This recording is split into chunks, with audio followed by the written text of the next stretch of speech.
Bonjour les béliers et bienvenue sur votre escale Astro Tarot pour la lunaison du 13 novembre au 12 décembre 2023. La nouvelle lune en Scorpion est opposée à Uranus et ça tombe dans votre secteur 8, secteur des changements, des partages, des transformations que vous pouvez initier parce que cette nouvelle lune est conjointe à Mars. Et Mars, c'est votre planète maîtresse. Donc l'opposition montre que même si vous avez envie de changer radicalement quelque chose, ça va vous demander de regarder aussi la valeur de ce que vous investissez. Si vous changez d'emploi ou si vous avez un nouveau projet stimulant, par exemple, qu'il soit relationnel, matériel ou professionnel, vous serez invité à considérer ce que ça vous coûte en énergie, en temps ou en argent, parce que ça peut être très prenant. Le trigone à Neptune vous encourage à suivre votre intuition et votre inspiration et à rechercher dans ce changement une forme d'apaisement ou tout au moins d'amélioration et de mieux-être. Vénus, planète de l'amour, des sentiments et des valeurs, se trouve en face de vous et en bel aspect à Mercure en Sagittaire. Donc voilà un bel aspect pour le relationnel et la communication, le partage, mais qui peut vous donner la sensation d'en faire un peu plus que d'habitude. Alors peut-être pour être apprécié, pour plaire à l'autre ou aux autres, c'est possible. Le piège étant de trouver l'harmonie sans tomber dans la dépendance affective ou relationnelle. Donc respectez aussi vos besoins, les béliers, même si l'autre vous charme d'une façon ou d'une autre. En ce qui concerne les dates clés de cette lunaison, les 22 et 24 novembre, le Soleil et Mars entreront tour à tour en Sagittaire et formeront un carré à Saturne. Donc vous pourriez avoir de l'optimisme et du dynamisme au niveau d'un projet motivant, mais il faudra tenir compte des limitations, des délais ou des obligations à respecter. Donc gardez votre belle énergie, mais évitez de forcer les choses parce que si vous sentez un ralentissement, c'est qu'il y aura quelque chose à travailler intérieurement. Et comme ce carré sera encore présent sur la pleine lune du 27 novembre dans l'axe Gémeaux-Sagittaire, il y aura une prise de conscience à effectuer. Vous aurez envie d'aller plus loin, de dépasser vos limites, quelle qu'en soit la raison ou la motivation, mais il faudra faire attention à ne pas aller trop loin justement ou pour de mauvaises raisons, parce que tout ne sera pas clair sur cette pleine lune. Mercure sera en effet en carré à Neptune, et alors avec ça, on peut s'emballer, rêver à des châteaux en Espagne qui ne sont que des mirages au final. Donc l'invitation sera de ne pas être tenté par de belles paroles ou de belles promesses, mais de vous appuyer sur le sens pratique de Saturne pour privilégier ce qui est concrétisable. Cet aspect de Mercure et cette position m'inspire un message qu'on met dans une bouteille, vous voyez, et puis qu'on jette à la mer en rêvant à une belle histoire à la clé.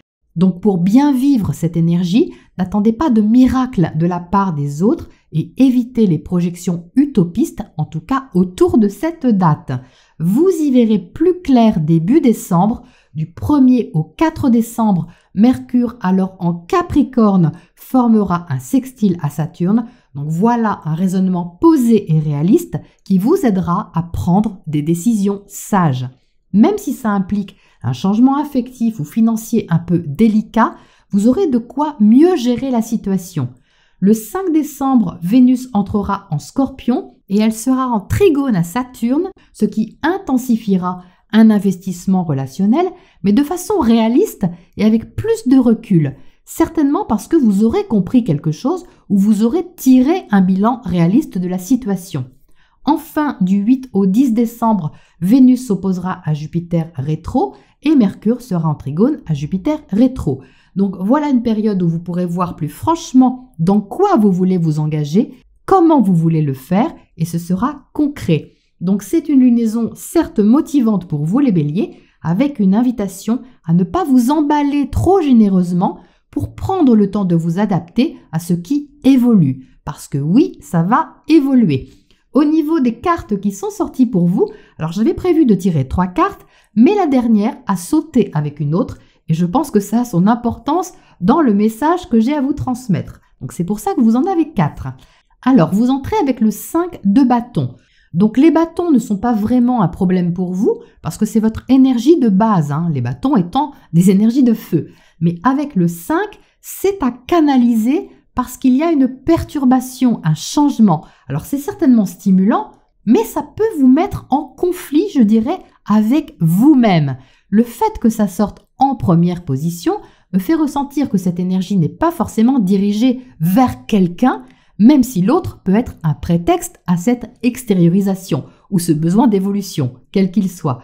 C'est plutôt vous envers vous-même comme une invitation à agir différemment de d'habitude, et surtout par rapport à ce qui était statué ou stable jusque-là. Donc vous êtes motivé par quelque chose, les béliers, et c'est quelque chose qui, au fond, vous séduit ou vous touche.